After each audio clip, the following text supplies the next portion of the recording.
Batu ba comparer lelo fali na faire. Mais lelo ba ko ba comparer ngoti parce que lelo ba ko calculer ngoti na nga ta normal. Baza deux artistes différents à Congo. Faire go la grand chanteur na quoi na ya évoluer na Congo na ba beta ba pays ba Afrique tambo. Mais les restes tikali na biso fali pour pas dégâts. On comprend. A obunda vraiment na ndenge ke vitesse à TGV. Ça veut dire soki o te ma prend tout.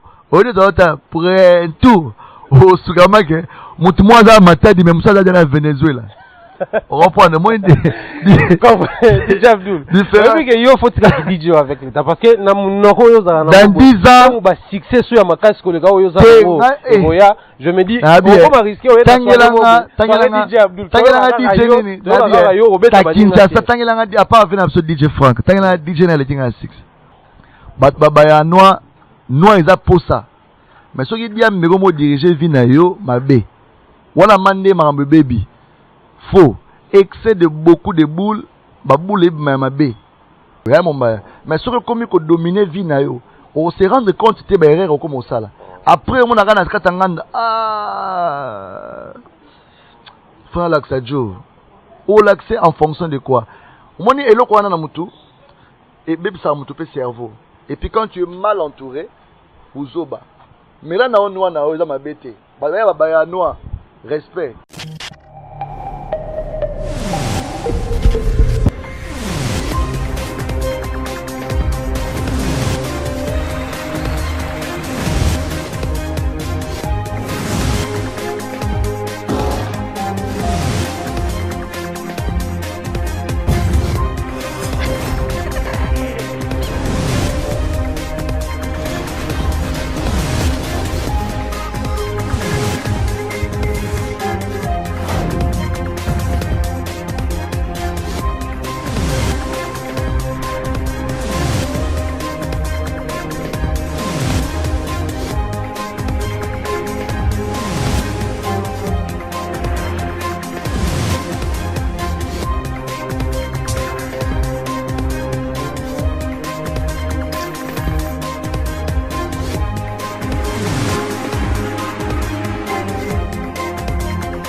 Amis téléspectateurs, très chers internautes, très heureux de vous savoir si nombreux.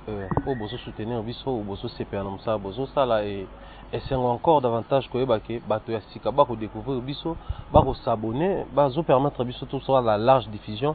Il y a un auto diffuseur. Tu si bien beauté, na comme Africa Mobimba Télévision, AMTV en sigle. Toujours dans la joie et vous prêtez attention particulière. Aujourd'hui sur ce plateau, nous allons recevoir pour vous en exclusivité le DJ Abdul, le DJ du peuple. C'est avec lui qu'on aura à parcourir les réalités musicales du Congo et à parler de lui. Laissez-moi déjà vous dire que DJ Abdul, il est artiste, musicien, en même temps DJ. Mais il est aussi le patron du label qu'on appelle A Connexion. Label Oeza Lelo dans Kate Kinshasa, ou Lelo Bezo soit ici qu'en Congo avec le temps et qu'on aide bientôt découvrir Makambo Belé. Donc sans plus tarder, DJ Abdul, bonjour. Bonjour à toi, monsieur Mombaya. Bonne santé. Ça va très bien. DJ Abdul, par rapport à Congo Nabiso aujourd'hui, avant tout côté à vif, il y a Makambo Lelo. Si photo, toujours, moi idée générale, il y a musique. La musique se comporte comment actuellement? La musique se comporte très bien. D'abord, les artistes fournissent beaucoup d'efforts aujourd'hui. Il y a Kosa Battu va bien.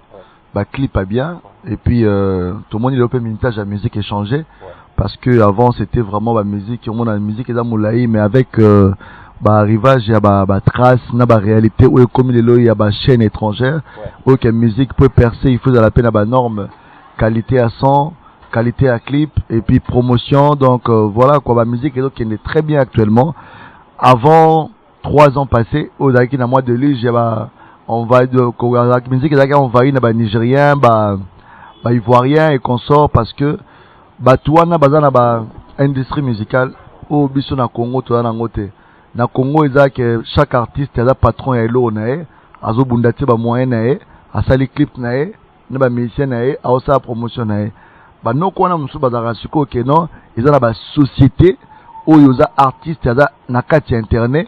C'est-à-dire artiste avant l'année pongi ba celle qui marambo nyonso ba bengi ba bouquet marambo tout réveille toi tu dois aller tourner tel jour abi que telle semaine à retourner clip na Miami à retourner clip na Londres aosala boye ba chorégraphie maramutu réalisation ba réalisateur étalé était donc ba yebisaka ke okolata boye okosala boye mais lo na Congo patron ya orchestre ye moko réalisateur patron orchestre ye moko mutawa luka réalisateur ba coopérer na combien au foot azo luka ndene ya osala promotion clip esili abando sala promotion abando sala yenze ko yebana donc faut féliciter ba musique congolaise ba patron musique congolaise parce que ba bundara fort pour mon résultat marambo tout le monde a mais tout le monde toujours comparer mais la comparaison n'est pas raison donc voilà quoi félicitations na ba musicien ba matcha musique na biso félicitations na ba artiste au ba défendre drapeau ya Congo na niveau ya Libanda vraiment félicitations parce que ba ambassadeur ya bonne musique.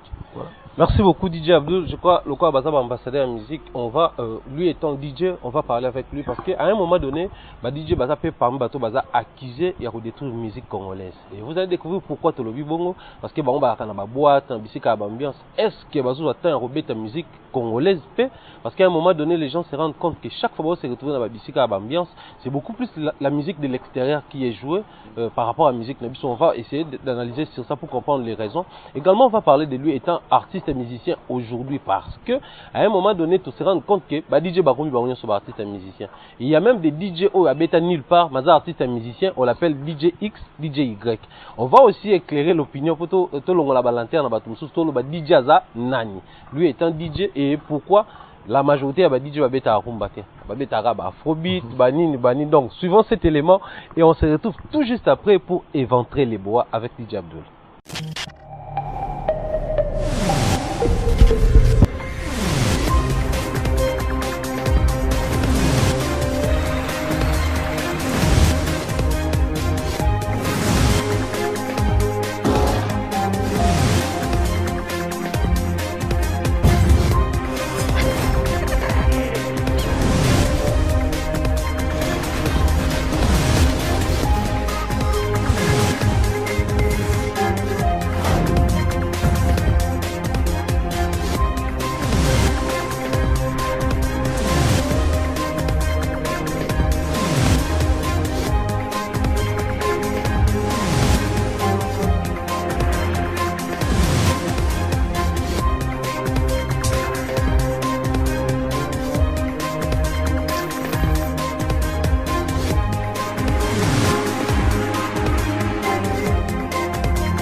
Grand merci à la réalisation des retours sur ces plateaux avec toujours DJ Abdul. DJ Abdul, j'aimerais tout côté nabi somba mon amarambango. La musique congolaise n'est pas au loba qui n'a début émission nabi soit avant Tolanda annonce publicitaire wana. Mais tu remarqué le moko DJ non tout côté non tout banayo le roi DJ. DJ Abdul, d'où est venu l'idée à recourir à DJ? Parce que qui cherche car comme tu es comme ça DJ Tony pour en même temps DJ on te retrouve dans beaucoup de choses cinéma la musique publicité en même temps tu es par-ci par-là aux autres travaux tous à penza DJ. Bon d'abord quand on DJ ça état d'esprit hein. En fait calling la musique ils ont le quoi m'ta dans la maçon parce qu'il y a une construction il y a à apprendre de côté on quoi comme un maçon avec au balazer le ciment. Ça veut dire, moi d'abord j'aime la musique, je suis trop fan de la bonne musique. Et puis, quand on est dans le parcours, j'ai commencé dans le cinéma. Comme tu as dit, bon, c'est vrai qu'au Congo, il n'y a pas des écoles de cinéma. La bande à théâtre, et pas Ngadia Langadios, Chic Choc le Henge. La salle avec 6 mois qu'on a, ouais, bah, série vient dans la poto. Velanga Po Firenze, Gianni Fay, Bangomba Yamanga, pour que na intégré Nakata mouvement.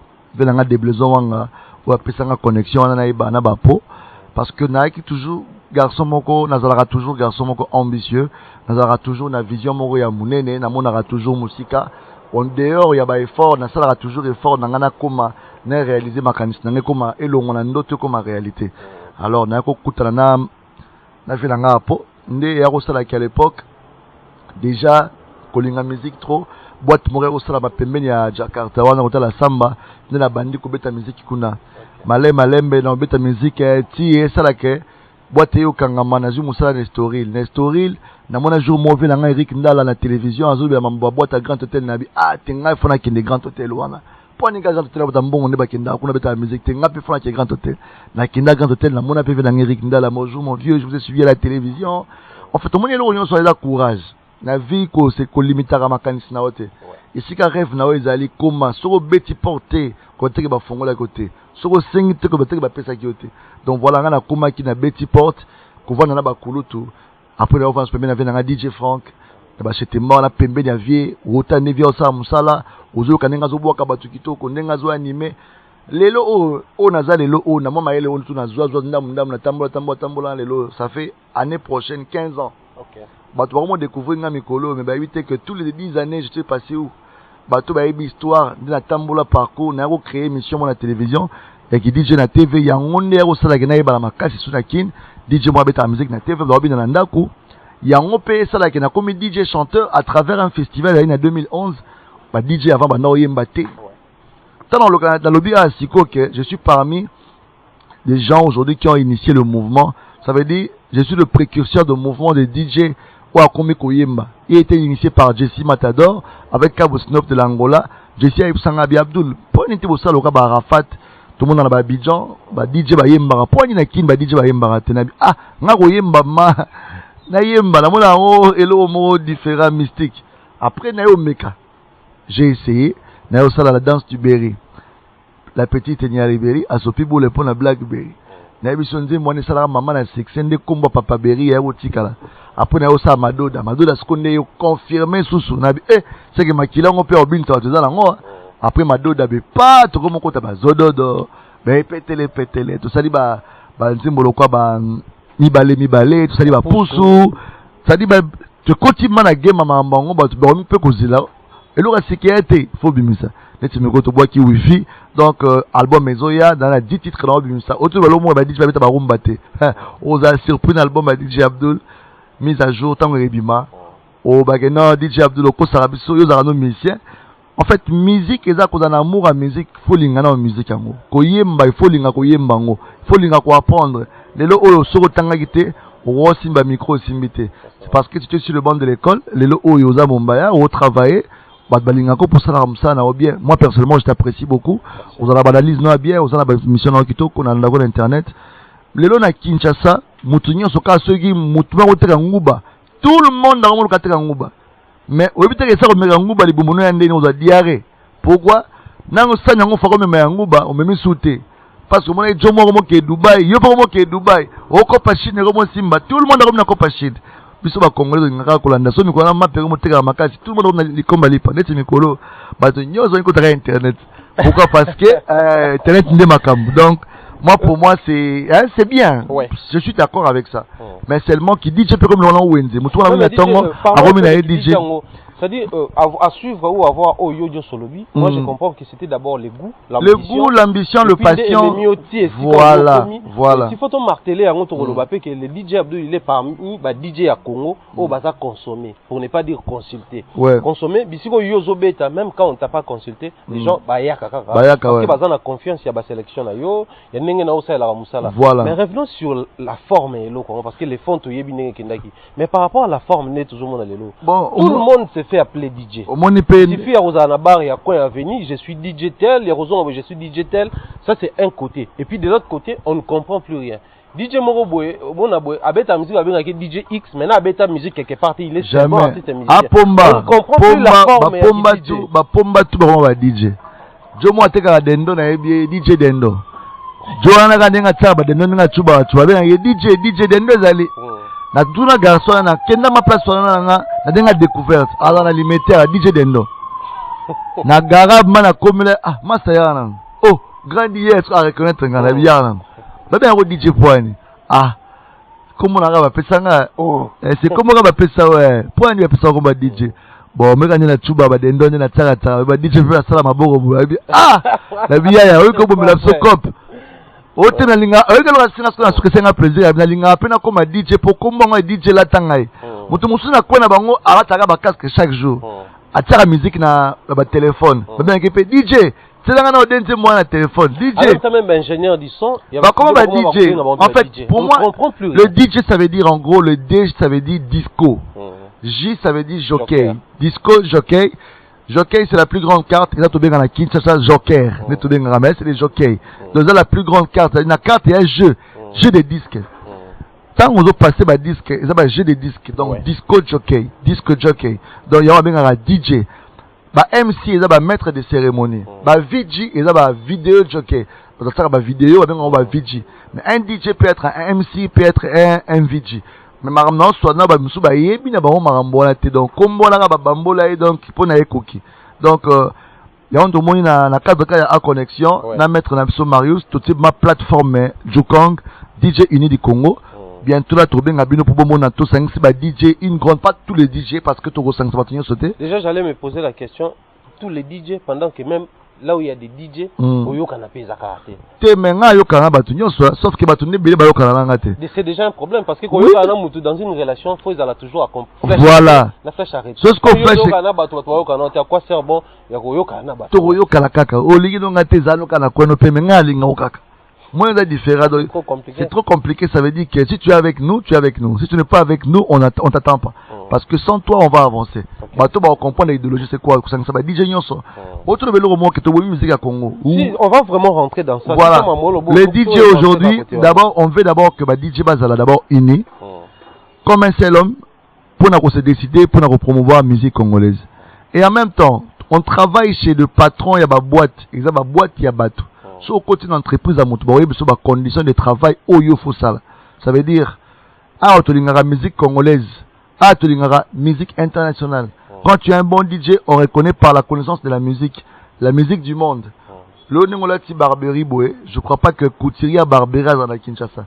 Couturier Barberie est international, grand Couturier Barberie est dans un pays, je sais pas, Italie ou bien France ou bien pays. Mais l'autre là, tu as Barberie parce qu'ils l'aiment bien. C'est comme la bonne musique. Quand c'est une bonne musique à l'oreille, la musique d'une manière de son agréable à l'oreille, comme le dit la définition de la musique, ça nous permet de jouer toute la musique du monde qui fait bouger. C'est pareil. Ce qu'on appelle un pays, Moussou Afrique, où qui marque non, chamon kwale ya kope sambongo. C'est pas la musique chez Bango. Barbe tango, où qui perd amour 1, 2, 3, 4, 5, attaque. Où ça la musique, où qui va original, où qui va. Pour moi, je suis fier. Ah, musique congolaise. Alors, on a un pays mobile. Il y a Asie. Qu'est-ce que ndombole beta bien c'est un mot rosa nango ondi maté donc ah kine ozongi na tango comme kin donc musique est là sans frontières bah tu vois long loko wana sauf que musique a tendance l'autre tendance à l'élo artiste va dominer le monde et ça ba nigérien DJ Abdul obenga place toko tana oui musique a tendance elle connaît si forme l'autre comme ba slim et ba slim mais jeune musoli ma chopanga ah elle ro fingi et ma chopanga peut c'est mo danger sur beti ma chopanga té et le côté mais le jeune a kin il faut pantalon mais konde kangi likolo au pantalon gaillard on m'a pas mon jeune moi pantalon gaillard mais kala pantalon gaillard il est c'est fort donc on comprend donc ça veut dire que c'est comme la musique aujourd'hui le monde évolue ba nigérien le ba comment ba comprendre ndoulé ba zwaka o ya biso ba tango mayele ba komisango industrie musicale tout le monde a ba Vodacom tout le monde a ba Orange tout le monde a ba Africell aux réseau du peuple grand réseau ça veut dire Bazuikaka batu engagé bango spécialement pour faire avancer la musique. Grand réalisateur, grand producteur scénique, grand parolier, grand studio, il y a montage, il y a vidéo, artiste qui a talent na yo, ceux qui ba engagé yo ba retenir yo, ou comme produit na bango, ba comme ko promouvoir yo, ou va na ba bouquet ba date na yo, ba que tel jour son na yo robima, promotion mondiale, ba que les gens na Congo tu as 50 chaînes. Tu as tous les traces au comment les caïbs sont mon frère na 3 mois promotion bongo oye banatendene au moins sur l'équipe mama vala mi nanana atebe ngote oye mbango parce que e beta e nyonso l'équipe ebeti mais congolais a souffrir na promotion c'est l'argent ba producteur bazara sauter ba mission tout le monde a rana mon frère ba moi producteur Fali, lui-même il est producteur de lui-même. Oui, Rasson, il est mon producteur. Papa chéri album na eo, il est mon produire en haut. Vous comprenez? Venanga waze quoi? Il est mon producteur. Kofi Olomide, il est mon producteur. Mais il sait que la production musicale va avancer comment? Parce que l'artiste devient producteur. Et c'est toujours difficile parce que la production c'est notre monde. On apprend à être producteur. Et tu ne peux pas t'improviser à être producteur. C'est aussi un problème parce que ceux de Toko Takawanayo étant artiste, les musiciens peuvent aussi s'autoproduire. Toko produire, mais ils doivent aussi apprendre ni fonctionner. Alors nous, on a des docteurs Dru qui ont fait en sorte que les lots 50 Cent, c'est pas bima. Docteur Dru artiste, 50 Cent artiste, on a connu des Eminem, on va ça que artiste Moussou Babima. C'est-à-dire il a compris comment ça fonctionne, il a engagé des gens au Bayebi Moussalawana, bazo fonctionner bien. Les problèmes aussi à la base chez nous, c'est que tous ces gens-là au bazo font on l'appelle label, tout ba maison son production, ils ne veulent pas engager bateau baza habilité. Voilà. C'est aussi un autre problème. C'est ça le problème que nous souffrons au Congo. Donc, label, et comme nous avons le orchestre, on comprend. Et comme nous avons l'orchestre, que décision n'est pas boss, c'est vrai qu'il y a une idée à Pes Marambutu, mon frère. On a ensemble là, qu'on a tombé dans l'erreur, on a souhaité toujours. Mon label, il faut mettre des gens au bazar spécialisés. On t'a dit, ma musique, en expérience, il y a droit d'auteur, en expérience, il y a suivi à artiste, en expérience, il y a management. Là, à Kinshasa, il y a combien de gens qui ont étudié le management? On t'a tangué là, management, doctorat, licencié en management, mais à se retrouver dans la cabine. Parce que, bah, Missala, ils étaient. Pendant que secteur est en management, secteur en management, ils ont engagé, Mazuka Atam Sona, petit mot, bonne quoi. Manager, il y a connexion. Manager, pourquoi? Parce que bureau. Ok, j'ai coupé, c'est comme tu as un manager. Un manager. Et moi, là, comme un manager, ce qu'on a dit, il y a une définition. Donc, il faut mettre des gens qui connaissent la chose, au batanguelango. En même temps, réalité sur le terrain, c'est autre chose. Tu peux être le monsieur du terrain, mais oui, réalité, tu es un n'engagement. Donc, on a surtout le mot bon appel orchestre dans le bureau. Bureau et orchestre, mon frère, rendre artiste mauvais service. Donc, comment tellement fanatique et leader na bango et que dans la mesure tu savez que ça m'a bé et que au leader prise si alors le bani monsieur quelqu'un a déjà prise si le cas. Oui, président a une idéologie. Si mais des bureaux tant au prise. C'est-à-dire il est incapable. Mais prise seul prise à Koufibilo tout beaucoup vite. C'est ça. Déjà quand vous poussez dans les boulot au bébé à Kokufa wana, c'est déjà un problème. C'est ça le problème absolument congolais, to lingi ko sel santé congolais am taper selengi. Prise yo danger mikolo batu nyonso yo mto l'équipe bango. Au l'équipe batu tout donc yo mikolo nde makambo tout ezayo. Moi j'ai déjà vu baka bureau ngo ya ba musicien allo ba musicien que après so ba l'exaté batika la bango obeta made fort. Prise au musicien dans la phase promotionnelle ya opus na. Au l'équipe batu nyonso donc nde za bongo batu tout bayibi ke uza grand prêtre. Batu tout bayibi ke ndengo za bongo donc yo mto numéro 1.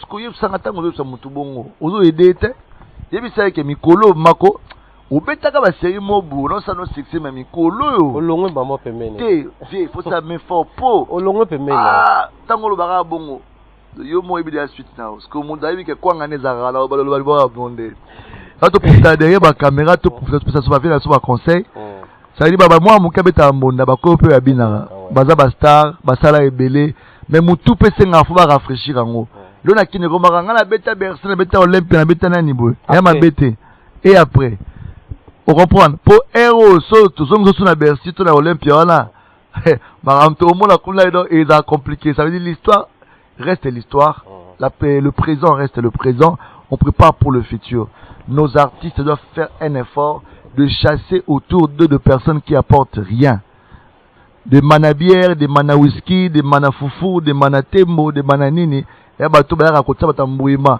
na sa fufu leader yo da danger na sa drink a okumisa roboya bat na sa roboya ye alongwa nya soso papa obenga mtu nya soso imagine nya soso et la sans valeur vraiment ça dit mtu obenga mtu nya soso parce que zenga ba poto sur le mabe mais et à terme ba kinno baloba ça dit ai logo ina kinno roboya bato Ichadul el ai logote parce que tala mtanga ba ga logote Yemo non, ça dit DJ Abdul DJ donc voilà, bah DJ toi as charge ya makambo si toi la charge na bino na forme moko je crois yo mo opesi biso de canal ngo expliquer sur la musique il y a libanda na biso sur peut-être des mondes forme ya ba soirée mambo belé mais nous on a connu ces problèmes des fois quand tu me rappelles libanda au moins pour nous c'est la joie au moins que place moko boy ba beti pe ba beta mo musique ba Congo boye pe na soirée boki ke ba beti Fali ba beti quand même Moira ba beti Kofi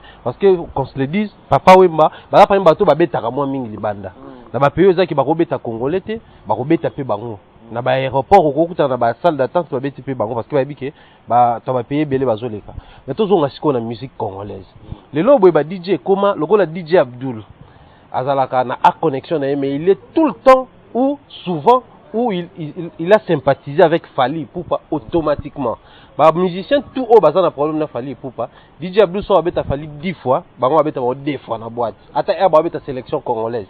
DJ Abdul Ndeza on a déjà ébi ba mission na banzemu na ba boka ngate ngape na besoin na banté na boîte ko yo lokolo contrôler ba boîte belé et au ça là que okomi déjà ko étouffer musique ya bato mususu parce que aujourd'hui faut to reconnaître même na boîte promotion musicale comment ça là total na Warner bango soki ba bimisi musicien na bango ba obuke ba date en que ça ba showcase na ba boîte donc une forme ya promotion donc aujourd'hui na ba boîte ezaka bisika ya ba ambiance le système mais comme pe bisika ya promotion alors ba relation bino bokomi na ba affinité na ba artiste X to Y que ça là que yo ozana artiste na yo yepe kuna zana artiste na ye yepe kuna na artiste na ye et komi ko boma musique. Bon. Lecture ça sur ces comportements. Bon, est-ce qu'on a dans la relation avec bien artiste belé? Bosso déjà va faire DJ Wera, Mutawera. Comment DJ Fali? Te Fali, oui d'abord tu m'as le mot, ngana fanatique na Wera son. Fanatique à part dans maramba musique, ah non star. Bah Wera on a Wera, c'est une grande star. Non non fanatique na. Fali Poupa, ah non fanatique na avant tout. Avant na ça marambo na ça la pembe na bango promotion. Mais il y a une considération aussi des artistes. Ils ont une affinité, une relation en dehors d'être DJ.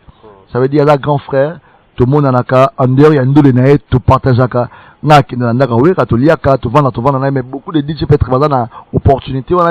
C'est pas que oui, rata un jour à travers web sanga qui coupe la musique intelligente. N'a comment nous avons battu pour le morote. Connaissant les artistes et musiciens. Ni Fali Poupa m'a interdit une fois de jouer la musique de tel artiste et tel artiste.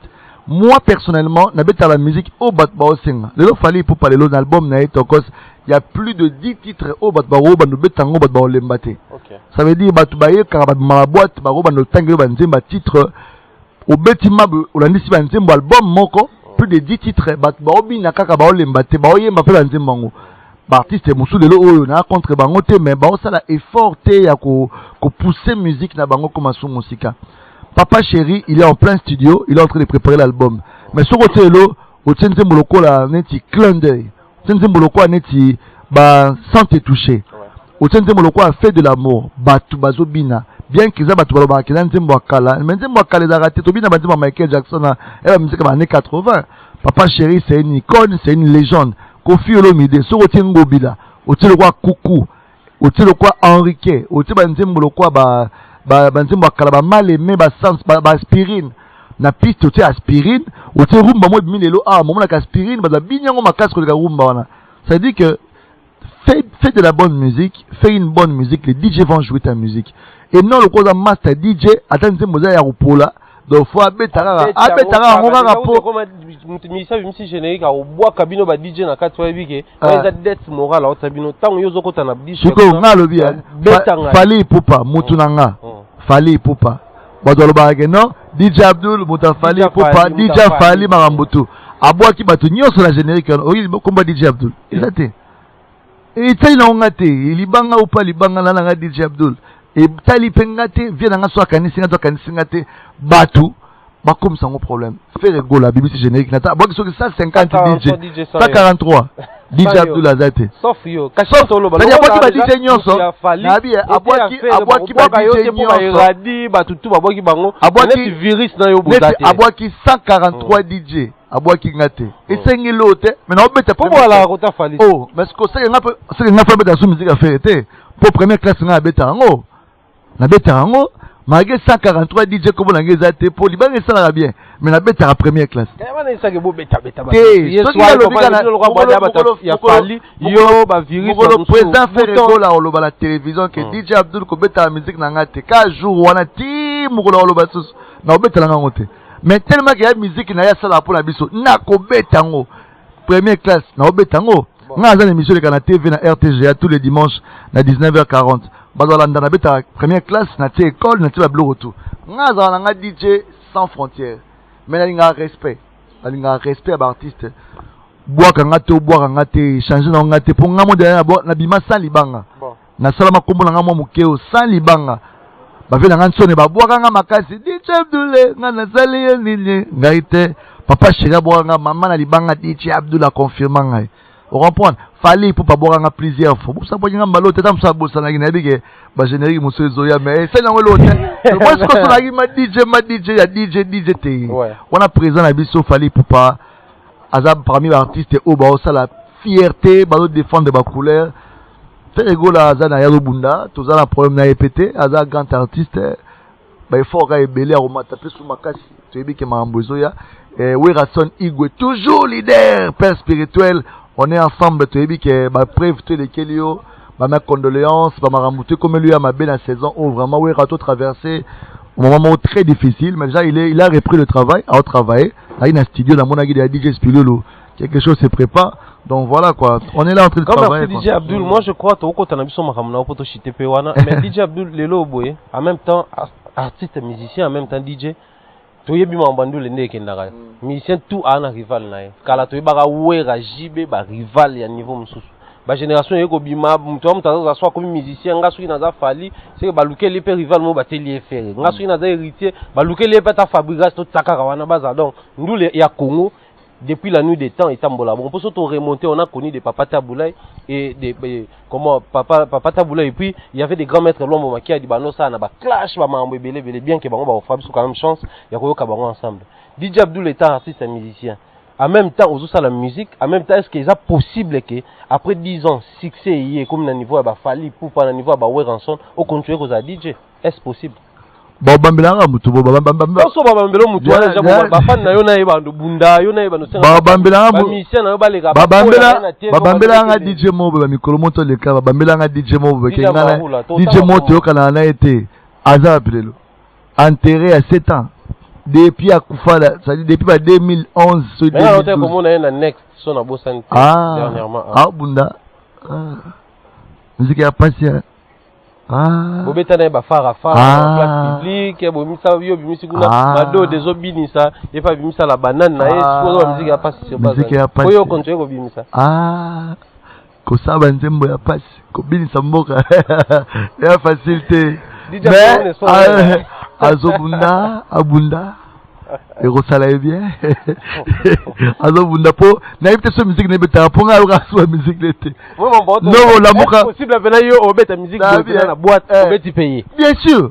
Mais c'est pas bien. Pour n'avons pas de bête pour le bagage qui est bien. Parce que ça la qui DJ qui a nous musicien. Tout la ligne. Au monde le pour la bête nzemba mutu pour la nzemba bien. So ça li bien au bête plutôt bien ça côté moi ma bé. Moi nzembo minutage les guitar au bête. En fait, au monde en fait au moins le en fait congolais toujours voulaient pour la mambabe congolais ndeni oyana a mono ngola boy wa DJ yebi ada DJ na kwena bango mais rêve ni zaka comme le roi yo ça veut dire pour na yeka yo ni ngoza place wana yo faut la wana te yende faut la place wana congolais linga ke place o muta azana ndenge na ye olo sama na ndenge na o polémique et bon ma musique à Congo le polémique à Congo so la ngeli bien polémique o ngindi sawera na jibe polémique o Ngindisi, Baptiste Moussou, pour ne pas citer que cela, polémique Ngindisa papa Wembana Kofi Olomide, mais polémique quand on est bomi sur musique à Congo. Pourquoi? Et créer ma conflit et créer ma guerre. Manque à mise à jour on a le bas. Voilà, moi je vais faire banosa dans les temps, on va faire banosa pendant que réalité ça sonne. Bah tu vas comparer le fallait la faire. Mais le roba pas comparer en autre parce que c'est le roba calculer en autre, n'a pas normal. Bah des artistes différents à Congo.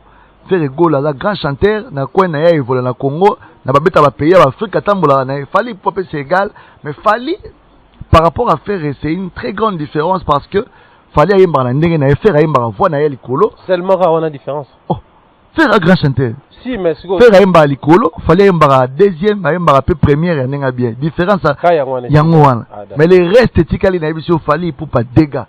On comprend. On a vraiment la nègre qui éviter sa TGV. Ça veut dire que vous prend tout. Au lieu de prendre tout. Au Sougama que moi ça m'a dit même ça dans le Venezuela. On comprend le moins déjà Abdul. Depuis que yo faut que DJ avec l'État parce que na munoko yo za dans 10 ans on va succès sur ma casque le gars yo za oya je me dis on va risquer au tangelanga DJ Abdul tangelanga DJ nini na Kinshasa tangelanga a pas venir sur DJ Frank tangelanga DJ na le tinga 6 azati bon faut que DJ monga mona comme c'est ma attaquant pour net DJ de ndana zo formé pour micro DJ ngara DJ Chris grand DJ yeni ndale kinga mbida donc à part yem ndale kinga là toi même ba virus ba tout les qui bon des virus ayebi kinga leki ye mo ga sika za ayebi kinga leki oh motu na ngai virus oh mo virus motu na ngai mais ye mo ga ayebi ke DJ Abdul ate wa makambo ayebi kinga leki bon il faut rappeler Amaoula ayebi ke na leki Véris ayebi ke na leki nani susu DJ Paté kuta kufa depuis kala DJ Pablo mutu nanga ayebi ke na leki Eradi bo na ba liste ba DJ otanga mota ba DJ na yo ba otanga yo ba na leki ba DJ musuko tanga bango te po ba DJ te ba oza venga ba DJ te tanga na ba DJ ma oba neti DJ Véris mutu nanga ayebi ke na leki DJ Pablo mutu nanga ayebi ke na leki Pablo peut faire moyemba. Bon DJ Frank écoute c'est voilà papa. Pour voilà père. Il est à la niveau déjà. Mais père mais so occupé na ba 13 TV na ba ni au moins venait que ba wera ba père ya ba fali par rapport à idéologie mais au moins venait à mon fali premier ou à 5e. Ça sera classé payé. Baby qui a tiré nga de makamuna numéro 1. Mais baby qui a tiré nga de makamuna numéro 1. Avora que DJ nani DJ Abdul. Mais ce qui moi na aibi que DJ Frank. Ce qui papa aibi que moi na numéro 1. C'est gars fiata papa. Parce que moi n'a pas le bon gars qui est dans l'équipe dans le bien. Moi na le ka papa te mais papa aibi que moi na numéro 1 mikolo yene moi na mtakangi makambo.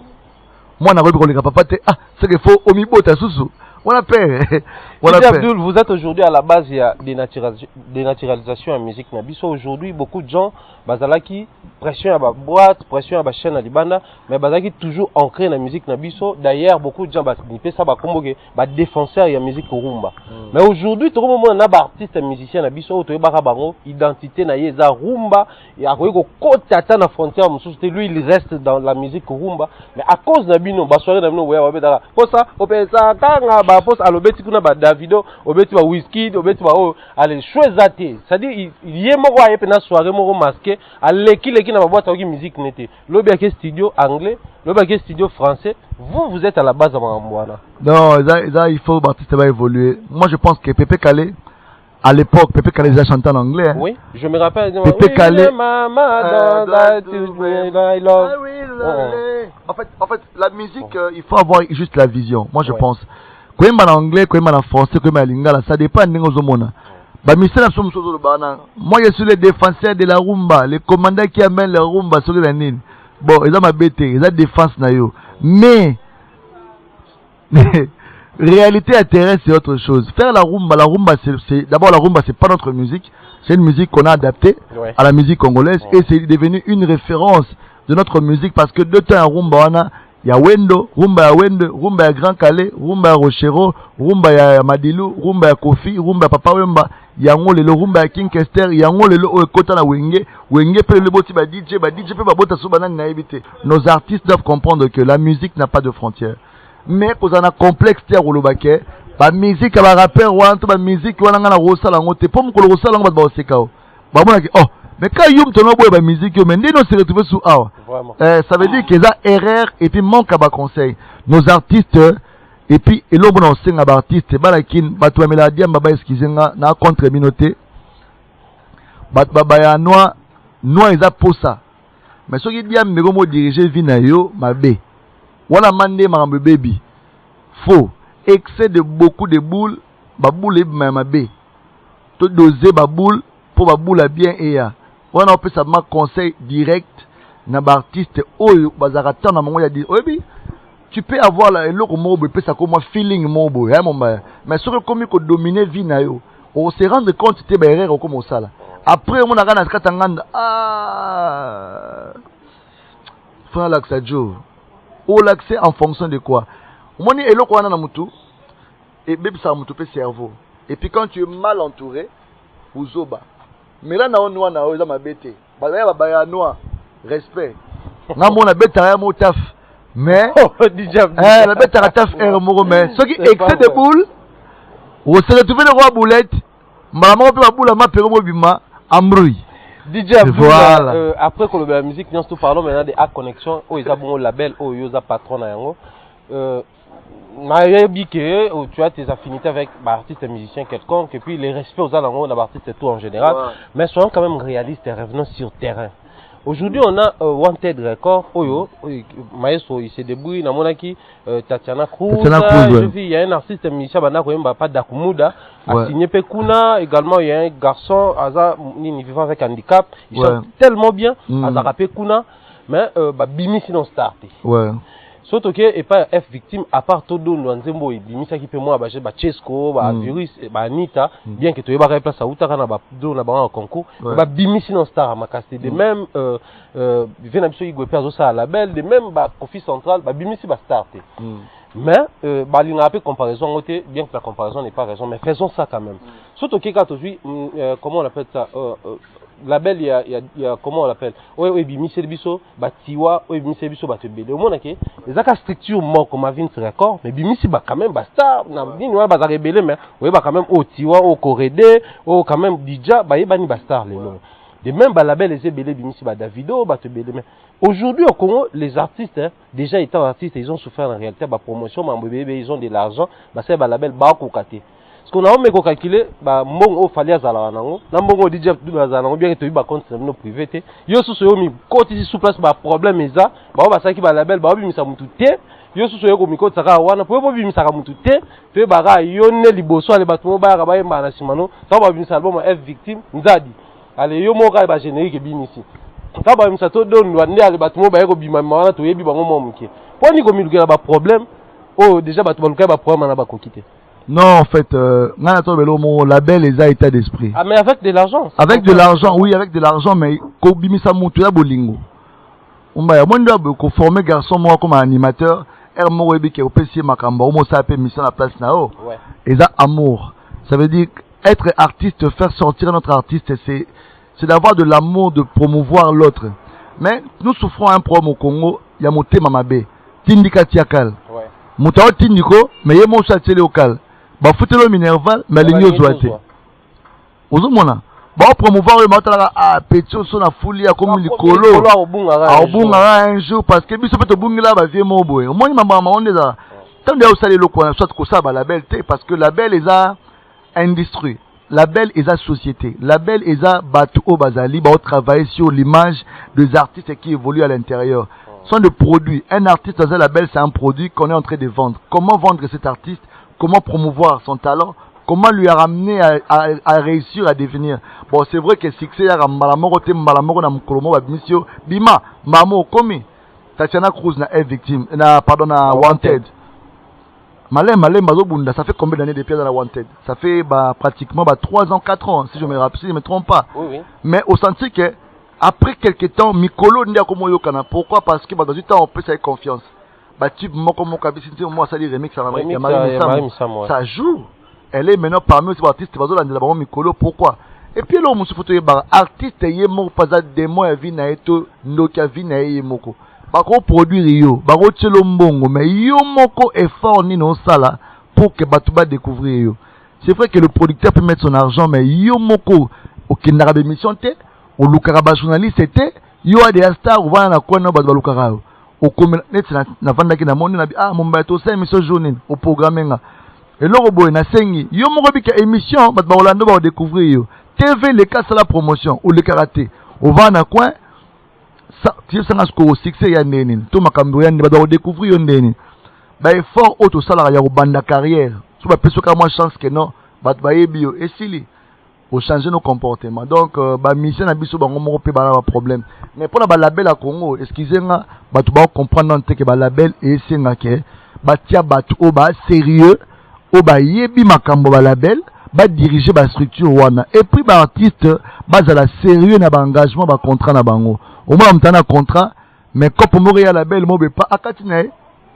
Sauf que mission a porté plainte toi kangi si ba non ah pour mission qui m'a rasso à mon accord on s'en va artiste mobo et PC gaz mais on a droit à quitter la belle parce qu'il y avait de contrat de pour parler de l'IEBINO parce que la label a d'abord 3 ans tu dois signer 3 ans dans 3 ans là il y a des accords on va prendre tes soins on va produire ton album les frais c'est par le studio mais la label elle est le commandé nini yo moko sala clip na ndenge na oyaka ba tiena produit fini oui na produit fini et ça l'a raté par mbona libanda ils ont raté babisela biso botikelo ko wana bwana bambongo monsieur Kofi Olomide grand prêtre Guada wana la fula ba petite là ba budget nengo tsaka toujours Kofi Central ezali fali pour parler malabioche wana la tela ba moyen sous makasi afin que un victime et kende likolo Fabregas maestro Fabregas la ezali pour côté déjà belépé salama moyen nengo tsaka toujours donc venanga wera son igwe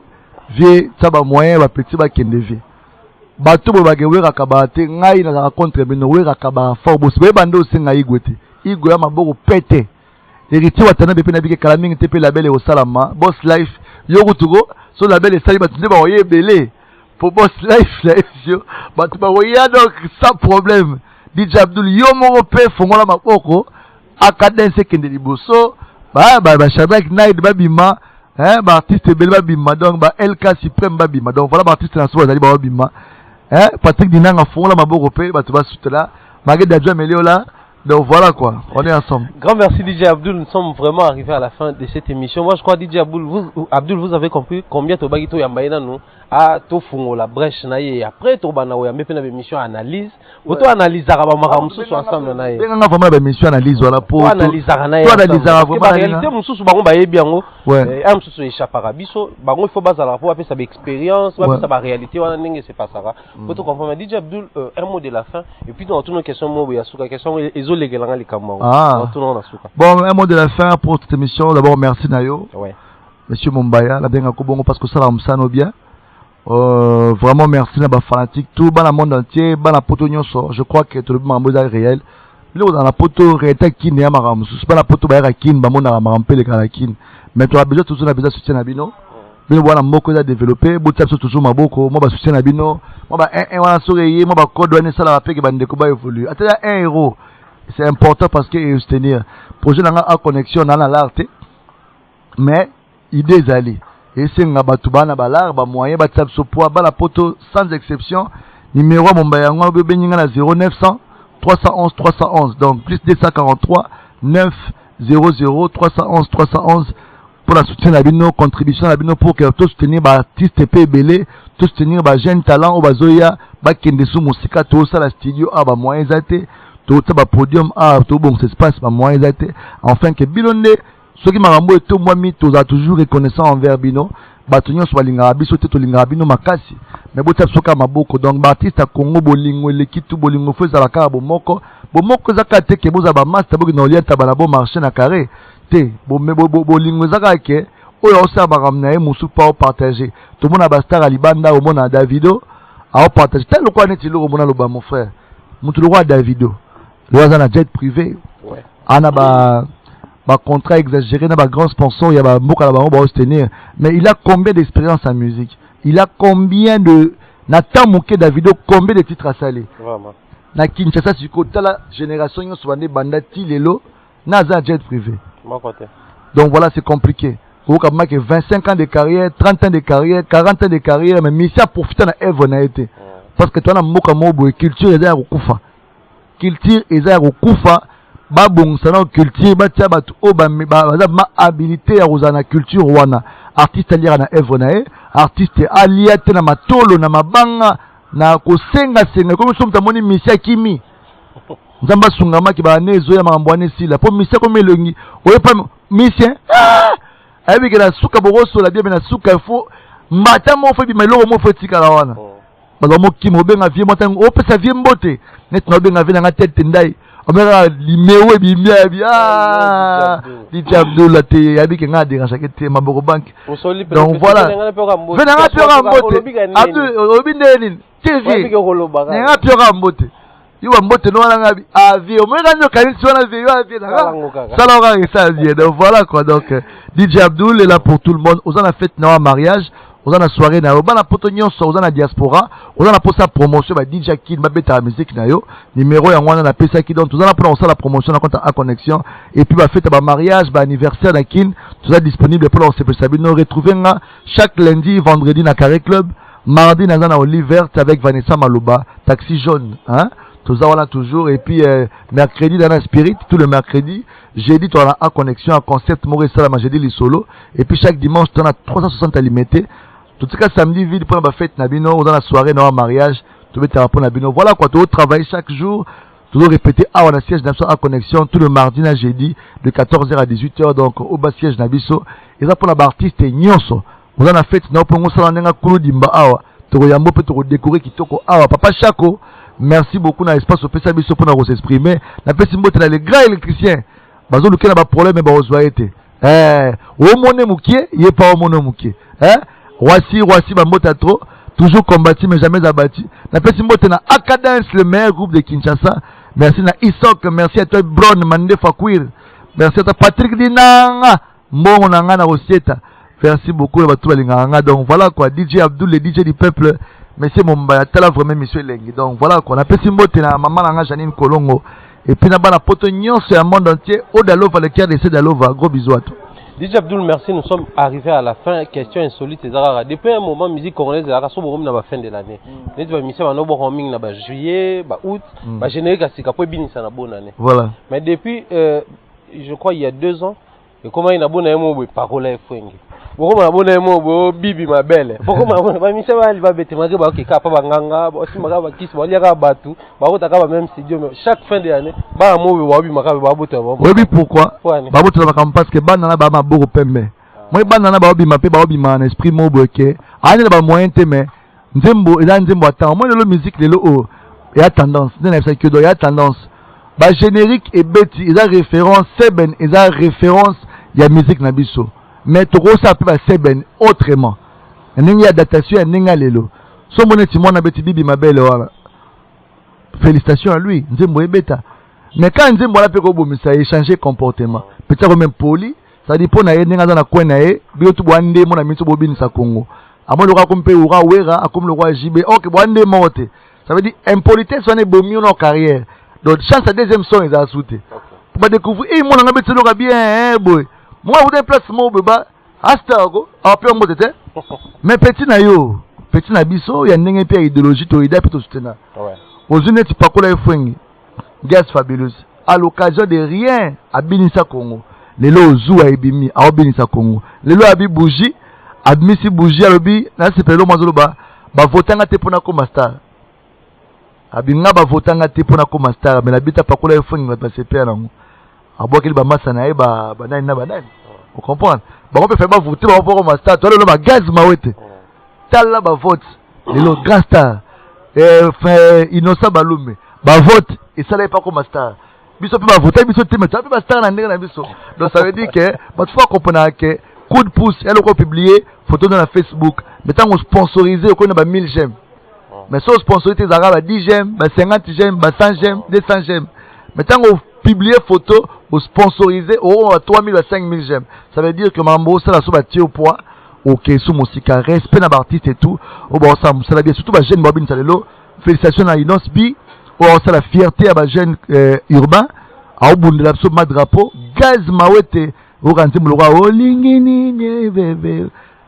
Tangazeme na lingi kova na chef. Donc voilà quoi, DJ Abdul sans frontières, tout le monde ça la bien. Mais bah vu la biso ndeba masa moi mise à jour, il y a ba musique na bango. Ba be kama monke kokota pe na ndenga lelo. Ya ngomla ke DJ Abdul peme na papa chéri ye mana podium boy. DJ Abdul. DJ Nazole la botika Abdul. Ça se JB Piana grand prêtre le roi JB Piana boy ayemba biso ba simple bateau. Oh Seigneur. Papa chéri motopamba merci to bunda vie balobi balle de match. Ezoya balle de match pas de comprendre. Je te bloque. Voilà. Grand merci DJ Abdul, grand merci à la réalisation de Gianni Célèbre. Gianni Célèbre, les mannequins, caméramen, mannequins. Motunanga tongo, mota trop vraiment.